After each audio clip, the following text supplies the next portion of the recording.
Yeah, microphone picked up on that beer being bar very well, Nick. Right. Any music that time? No. All right. Okay. Well, we'll forget the music. I'll try and patch it in later on. So as you can tell, it's been a while since we did this. So we are back after a fairly long break. For reasons we probably won't go into here, but we might do later on. We're probably ready for a break. I think we're getting a bit stale. Yeah. So we returned to the series 2, shall we call it, episode 43. So the Malt Travel podcast is back. I know already Mappy Man is very happy with that one. He says that there needs to be more podcasts with men who take their own beer mats to pubs. So we've got at least one listener who'll be following us. Oh, yes. So we are back. So tonight's going to be a little bit of a kind of catch-up, really. We are cheating slightly in that we have already caught up. I think I've been last week over Easter. I've had a catch-up with both Bruce and Nick in person. So we enjoyed a miserable 90 minutes. We did. LNAR Community Stadium watching York City. So we'll reflect on that. Obviously, it's been around about, 5-6 months since we kind of did episode 42. So we'll probably need to come back and catch up a little bit more about stuff that we've done. There's quite a lot of beer news. Again, we won't cover all that this evening, but we'll make a start anyway and see where we get up to. So, beery highlights. An article today on the BBC website about podcasts, and it said a quarter of all podcasts don't go beyond 10 episodes. They think we're podcaster peak.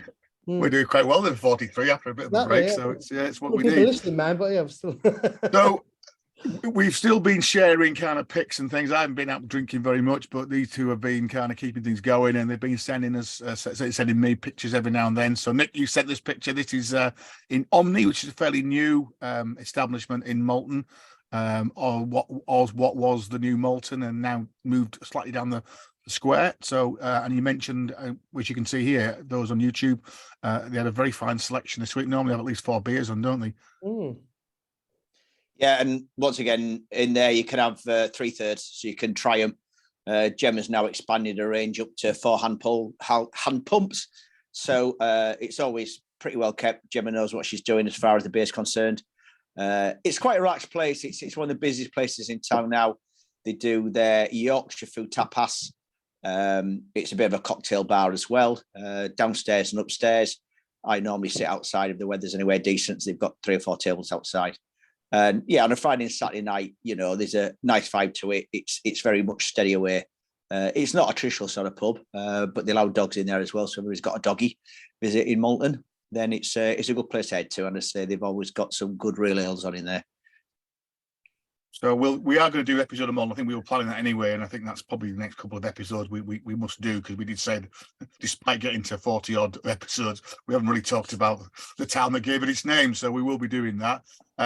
Nick, you've also been out and about, so you've getting a couple of images on here.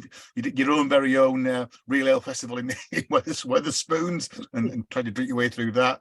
And I think you were at Phoenix in one of those with a very nice pot pie. And then a new venue for you again is the what was the Stew and Oyster in Malton, which is now called, what's it called now? Something on the corner.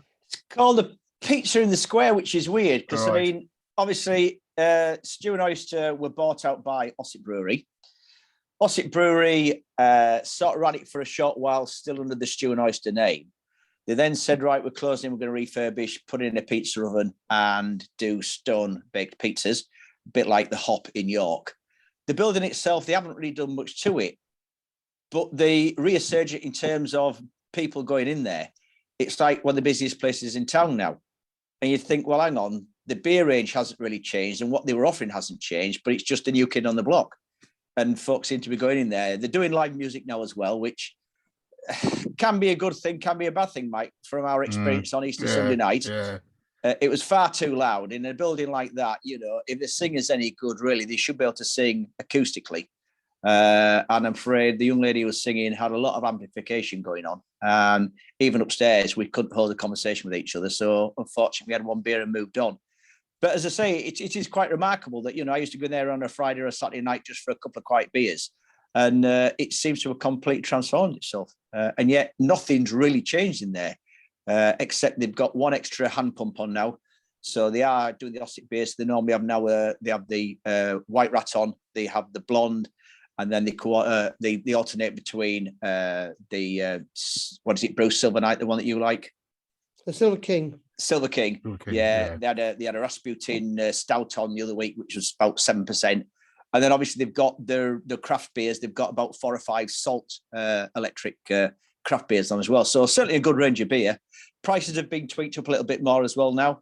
Meaning from when we went on Easter Sunday, Mike, I think we were paying $4.20 and $4.30. Yeah. But they've now got up to $4.30, $4.40 a pint. So they are one of the dearer places in town. Yeah, I suppose they're paying for the refurbishment. And maybe they're trying to, sort of be a bit more clientele, bit more selective with the clientele as well. But it's nice once again.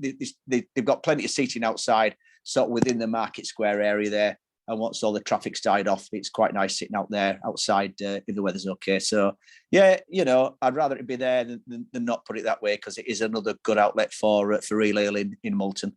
Yeah, and if you visit Moulton, it'd be a good place to stop and have a drink, wouldn't it? It's like you say, it's pretty central. You can't miss it, and it's nice to watch the world go by if nothing else. Well, this is kind of what's kept me going over the last 4 or 5 months. This has been my new local. So the Jubilee Working Men's Club, just down the road from me, which is where with the band that I joined, they go for a drink here after practice, and they do a nice pint. It's on keg, but it's Titanic Stout, which is very nice, and $3.60 a pint. So that's been my 1 pint a week for the last few weeks. So that's been mine. Bruce, you've been up to your normal haunts, Crystal Palace, and then the Fox, I guess. Yeah, where have we been since we stopped? We did have quite a pleasant day out in West Yorkshire before Christmas. I went twice. Went with Nick. We did the Skipton, Saltaire, Keighley run, and then I went back again a week later and included Haworth. We did go to Taylor's on the Green, didn't we, Nick? The new one. Yeah. The past podcast, not being that's the Taylor's new flagship pub. Yeah. What was formerly called the Lord Rodney in the centre of Keighley. Being poor old Keighley itself is looking, as we said, a little down at heel. The department store's now a big job centre and an awful lot of boarded up empty shops, isn't there, Nick? But that was quite lovely, the Lord Rodney, the centre. I mean, but it just makes you wonder, though, Bruce, what sort of clientele they're going to get in the centre of Keighley, because I can't really see it's a place that you go up for a night now in Keighley. I would think most people want to be. I mean, you've got to be boat makers' arms also have a loyal following, and there's those. Yeah, but they're the locals, they're the regulars. The way that they've redone the Lord Rodney, it's one of these places that it's a bit more swanky, it's a bit more of an evening venue, and yet it's a big place to fill in it. Really, it was. But the second time when the food was really good, really keenly priced. Beers were pretty good, although sadly they had turned the noise off on the Hoppicle Storm pump. Taylor's brewing a keg beer now called. Yeah, they're just putting that in cans out. It's going to be their first ever can beer, would you believe? Which is, again, it's remarkable for. It's not remarkable. I mean, I think I remember it was a podcast about 2 years ago that I'd actually come across it in London at Euston Tap when it first came out. But I know it's been in the press that it's Taylor's first ever can beer. And they obviously a market there. So I think we'll come back and maybe talk about your little trips out to Keighley, because again, we haven't really covered them. Too much in one. So the best night out we've had though since I worked first we had a spend night in Altrincham prior to flying from Manchester Airport, and because the Premier Inns are in that airport hinterland there, we didn't fancy that, so we had a night in Altrincham, not really knowing what to expect, and crikey, that was amazing. What revelation that was. What a cracking night out. What a pub culture they've got there. I mean, I suppose it's on the edge of that. So a place like Hale, there's a lot of money there now, but still a solid market town. But what a drinking scene they've got there. Yeah, the market's a bit of a thing there, isn't it? The market was kind of kicked that all off. So it's a bit like, well, I mean, they're all over now, isn't it? But they were the first place at the old market, indoor market. Yeah. It changed into kind of a drinking street food venue. So I know I've been in there. There's a couple of bars, there's street food, and then that spread into the outside market as well. So it's worth the. Like you say, no, there's lots of good places there as well. It was packed and incredibly well kept and tidy and warm, and somebody put a glass on it's taken away. But the award-winning pie and mash, which was $12.50, I'd say, was bitterly disappointing. That's what I said, really making that. But no, they've got a fantastic Irish bar there. I think probably the best part. I've yet to go to Mulligan's or the Old Shillelagh. Going to try to get to Mulligan's very soon. We can meet up there. There's a Northern Ale offer on now, but the Guinness was astonishing. They have a Belgian bar as well. There's 2 Sam Smith's pubs. Altringham's a fantastic night out. So talk a drink, Nick. Hang on, Bruce. You forgot to mention that for a bloke who hates Wetherspoons, you've been in dozens and dozens of Wetherspoons. I'm going to come to that in a minute. You've ticked off more Wetherspoons than I've ticked off. for a bloke who hates Wetherspoons. I do have to say Nick's right, because I'm now one of the people. There's now a band, a collective term for people who don't like Wetherspoons. They're Never Spoons. I'm a Never Spoons person. But I have to say, I was in Bolsover a week last Saturday. Found myself in Bolsover, and by the castle there, they've got a new build Wetherspoons. I did need the loo, so we all stopped for a drink. And I have to say, it was absolutely astonishing, the Wetherspoons. The entire place was gleaming.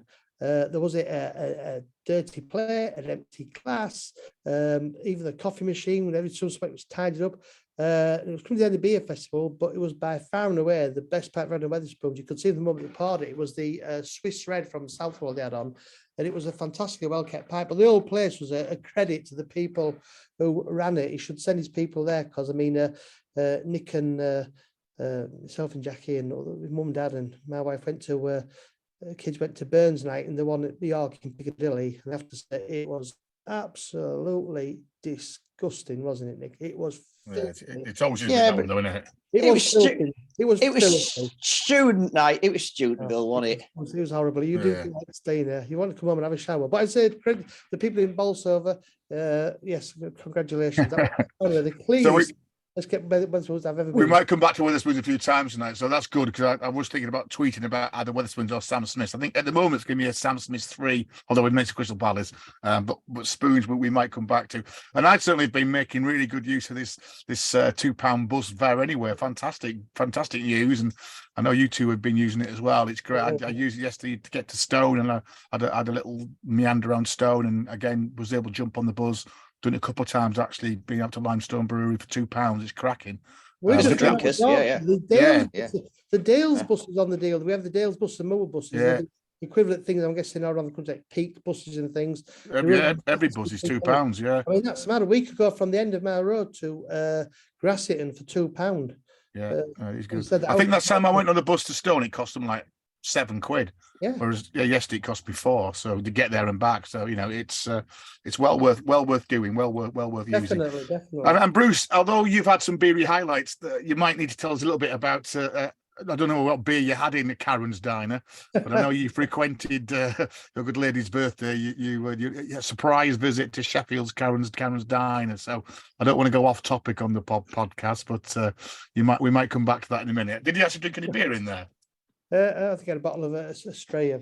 Yes. All right, okay.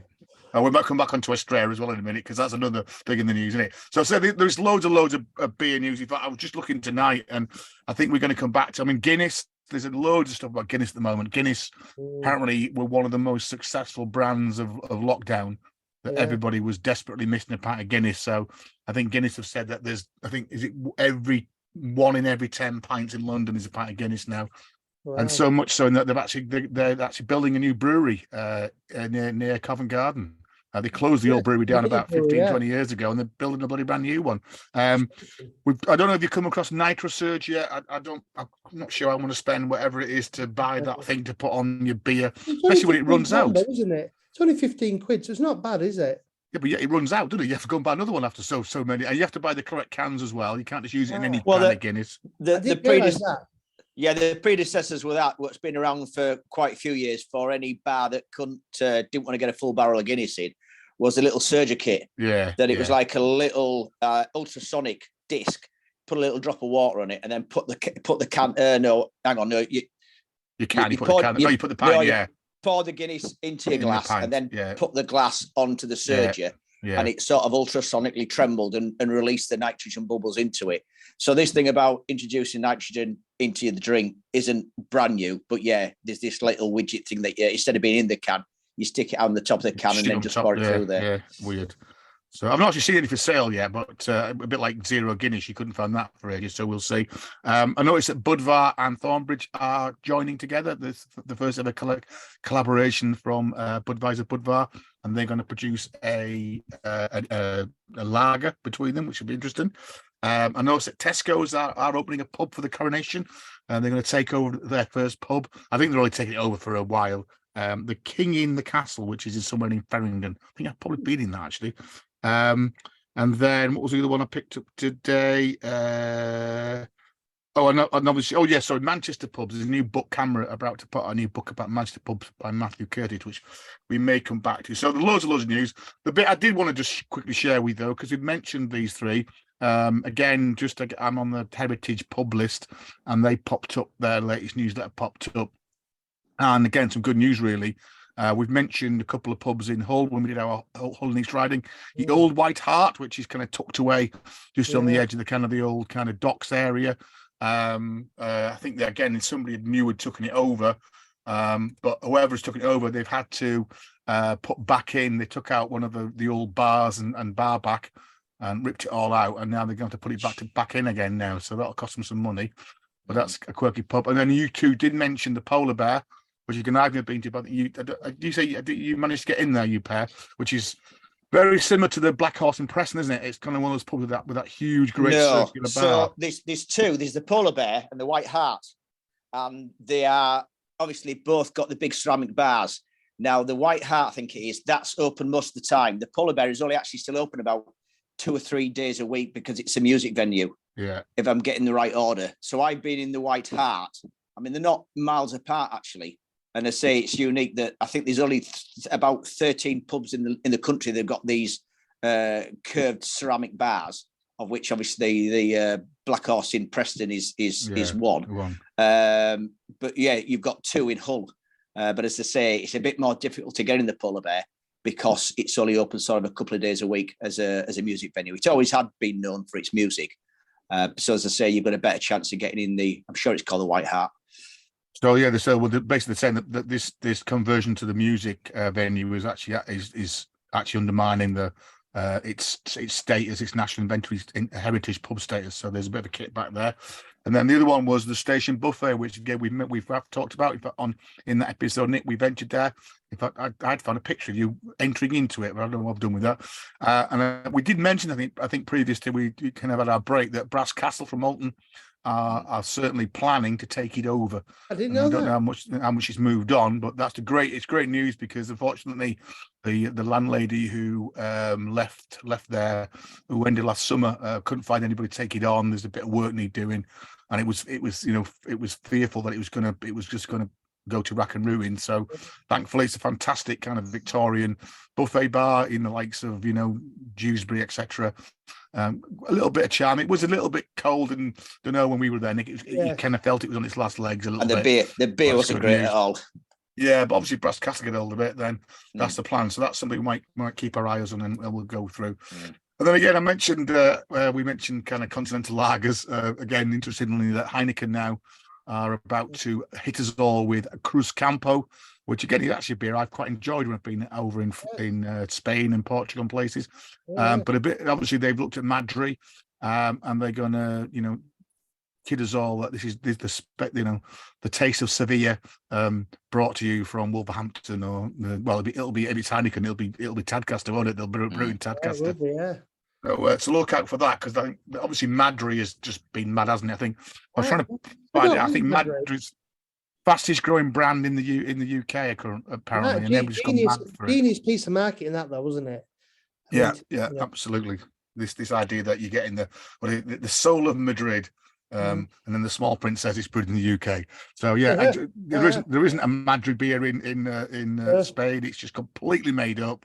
The bloke's made up. Everything is just beardy, crafty lager. But anyway, people are drinking it, and I've got to say, and I know pubs have had some really good deals. I know there's been some really almost it was too good not to take it. And plus, you get I'll show you a pub in a minute. You get all the branding, marketing stuff, umbrellas, all the materials, tables, branding, outdoor, So you can't blame pubs for doing it. We got bombarded with offers on Facebook from Green King. I had endless free pints of Madrid. I was getting a deal every day. So we were going to go star in, and what it must have cost to launch it, but obviously it's so successful. I mean, it does work. I mean, people at work, because I'm interested in beer. Try that Madrid. They really believe it's kind of imported Spanish beer. It's quite astonishing. Yeah. So we see what Cruz Campo, what that looks like, and goes to. So come on, Bruce. You've already told us a little insight here, and I've probably got the wrong Wetherspoons there. I'm not sure. Did you go to the Wetherspoons in Chesterfield as well? No, we didn't actually. Right, because that was quite nice as well. The Portland Hotel is a Chesterfield. Because Bruce hates Wetherspoons. No, he doesn't go to these places. No, that's at the front of the marketplace. I mean, Chesterfield's one of these that's got two Wetherspoons bookending the marketplace, and I believe they had a third. I think I could be wrong, but I think one of them's on the closure list. That Portland Hotel is colossal, but didn't go in it. Sadly, the picture that always does down of those people on YouTube. Callum Island it was the first sunny Saturday afternoon of the year, and Callum Island was absolutely buzzing. So to the extent, obviously, it's quite a small pub full of like corner rooms, isn't it? Every room's a corner room, as it were. So I'm trying to work out where that is. Is that the end of the road where you are there, Bruce? Because the old pub garden was kind of to the left, wasn't it? Yeah, the pub garden's to the left. This is in front of the pub, yeah. So they put loads of deck chairs out. Right, everybody. Interesting enough, the Callum Island Pale Rider was still available. I said, I thought you stopped brewing it. The Gail Bell didn't know a lot and she was dead busy. There was no Callum Island Bitter available, but they did have Pale Rider on. Now I thought that had been finished. But the I think somebody's doing it. The license. I think somebody's doing it for them. Yeah, I think somebody's brewing it. There was some deal done to keep it going. I don't think they're brewing it. Yeah. And I said, but they went to Callum Island Tavern was amazing because in the big back room there must have been 150 folk musicians. I'll make a big session, and it was amazing to see it. I mean, it was packed inside. Some people had to come out with their instruments, others allowed to join. It was Sheffield Folk Weekend, and again, it was absolutely every pub had music and in abundance, huge amounts. They just go from pub to pub. We did go to Fagan's as well, away from Callum Island. Had a great packiness in there. I went to the Shakespeare, which was the first time I've actually been in there. That was rather splendid, although there was a couple of students who were on about the fourth pint of incredibly vomit-looking sour Sasson beer when we went, and by the time one of them ran very quickly to the lavatory. So, yeah, Bruce did send me some photos, but unfortunately, he's got something on his WhatsApp that he deletes them all after a week. Yeah. So, in fact, you got the picture where me and Nick actually was sat in that very place in that front bar by that lovely Ward's window.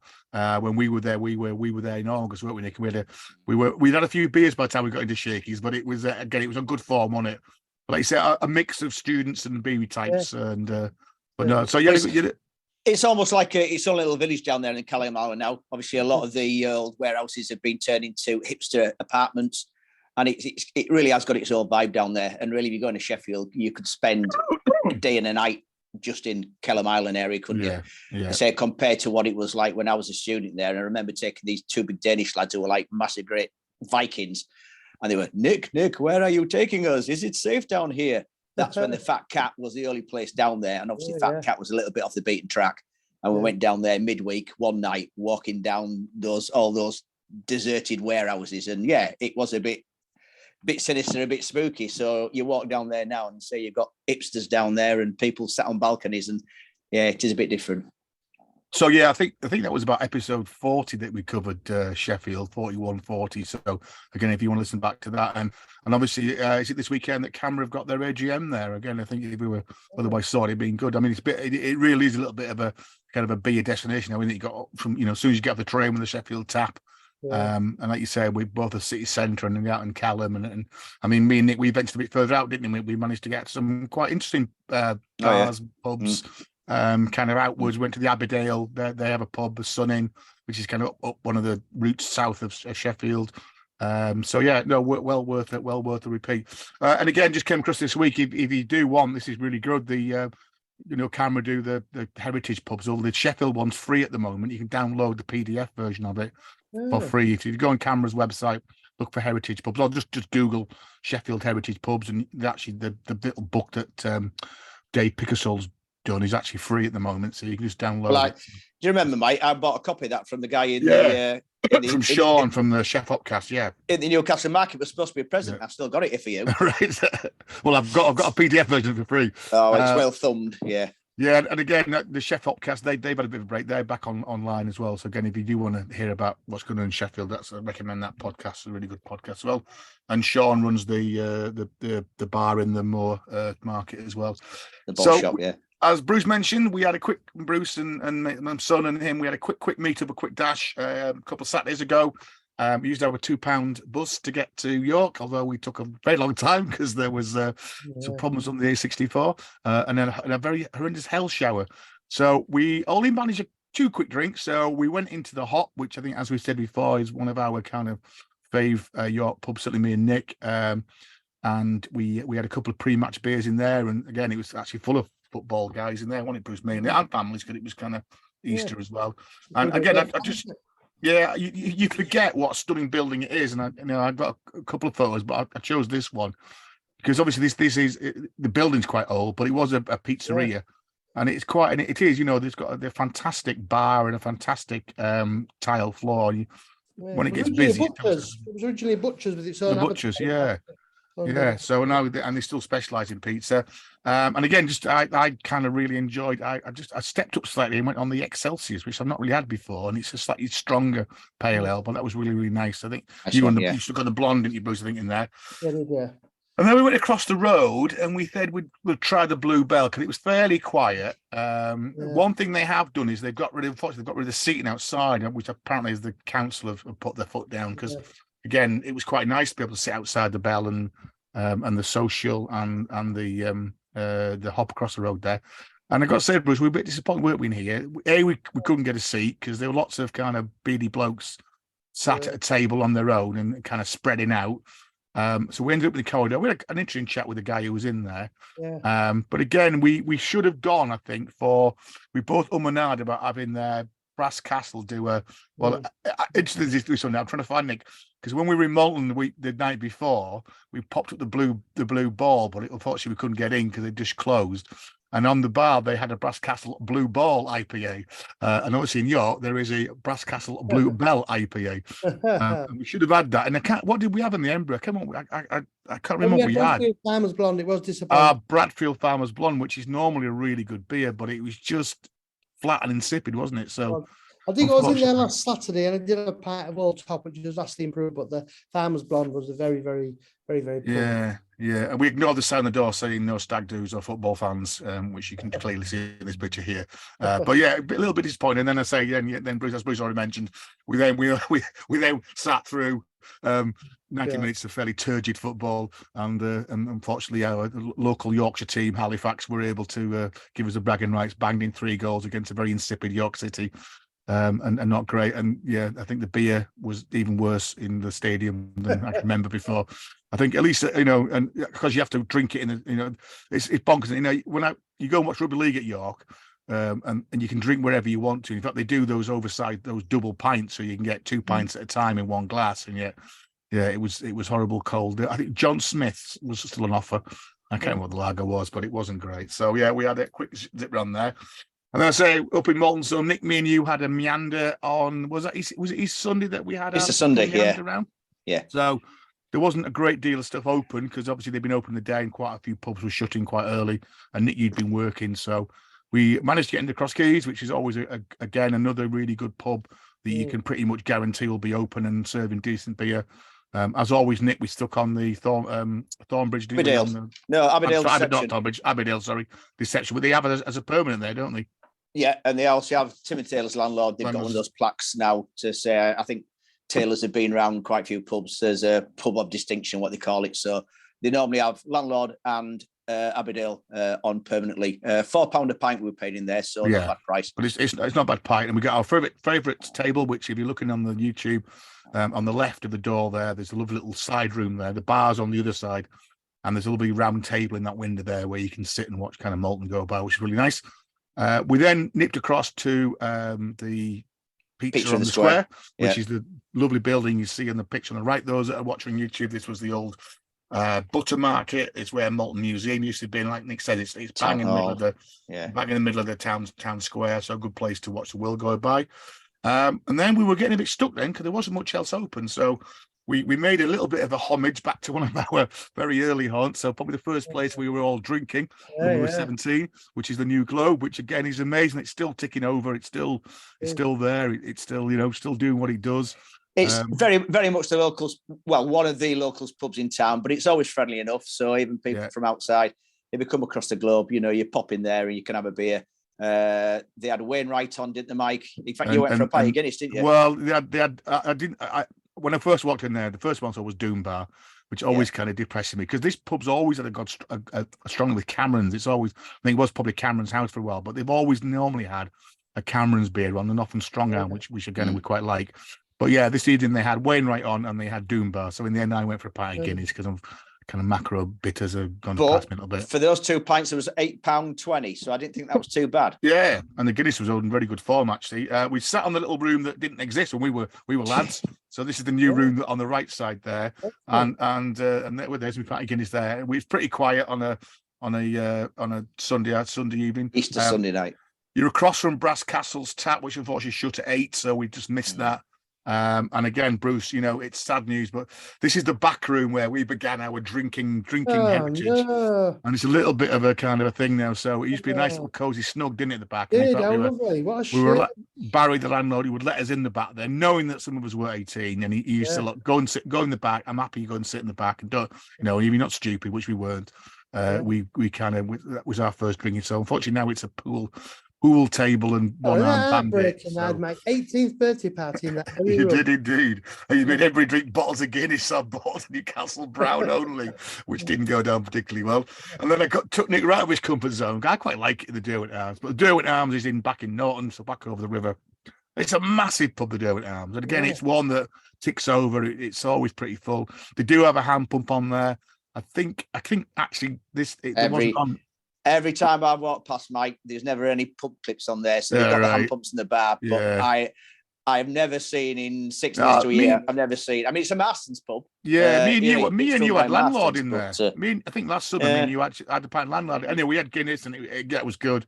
But again, you forget what a massive pub it is. So that was our little meander around Malton, which was very nice. And then as mentioned, I had a little trip to Stone yesterday. So me and Nick did Stone. I don't know what episode that was in. I know we talked about Jules's brewery, and in fact, I'm going to probably do a little bit more.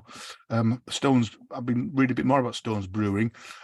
They built this fantastic flagship new pub in Stone, the Crown Wharf, and again made a big play that it's got a theatre bit. They built a theatre as part of it as well, and community groups. But they're getting a lot of stick at the moment because it is, and I've got to say, to be honest with you, I've stopped going in because it's big, it's noisy. It's a bit of a destination, so a lot of people do come just to go to this place, and it's causing a few problems because everybody thought Jules's pubs are normally very refined and very quiet, and obviously this is quite a big drinking venue, and beer's quite cheap, and they do good deals, and so unfortunately, it's caused a bit of nuisance in Stone, and there's some local opposition saying that this is not what the planning consent said. It said it was going to be a family traditional pub, and actually it's not now. It's on a weekend. It's a bit of a raucous. I mean, there's not much else in Stone in terms of nightclubs or anything. So this is what tends to happen. So that was a little bit unfortunate. Victim of its own success. Yeah. So somewhere that I haven't really been before, and I can't see where the picture's wrong way around there, but a couple of times recently I've been into Limestone. This is a brewery which is based in Stone. Nick, me and you used to go in the Limestone bar in Newcastle on the Lyme quite a bit. This is the brewery. It's actually been a brewery for a long time here. It was initially something called Montgomery's Brewery, then it was Brent's Brewery. It's a tower brewery, which you can see a little bit of it still. The old building's still there. They have a bar in the actual brewery itself, which opens up for events. And then they also have what they call the borehole, which I presume was an old house, but Bruce, you'd love it. It's got 2 little real fires. So I sat by the fire there yesterday afternoon. And pictures there you can see. I've got a couple more pictures here. Quite a nice little place where it's quite quiet actually on a Wednesday afternoon. But it's open 12 till 8 most days. They do some traditional platters of pot pies and oat cakes. In fact, yesterday on a Wednesday they have a street food. It was a steak place yesterday. And they did steak and chips for £9, which I thought was pretty good value. But fortunately, I didn't stay around. So food, you won't get started for that in York. Yeah, good prices then. Yeah, they are good prices. Beer was good. They had good full range of beer on as well.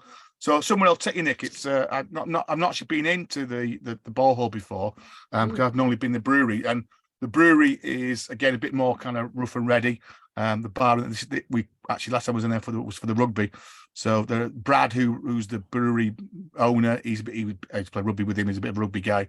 So again, throughout Six Nations, they put the rugby on, and it was great because it was pretty full.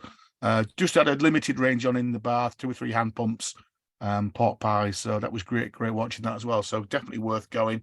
And again, Einstein is the beer but the beers I don't know, it's got better a little bit actually. The beer can be a little bit up and down at times. I don't think it travels very well.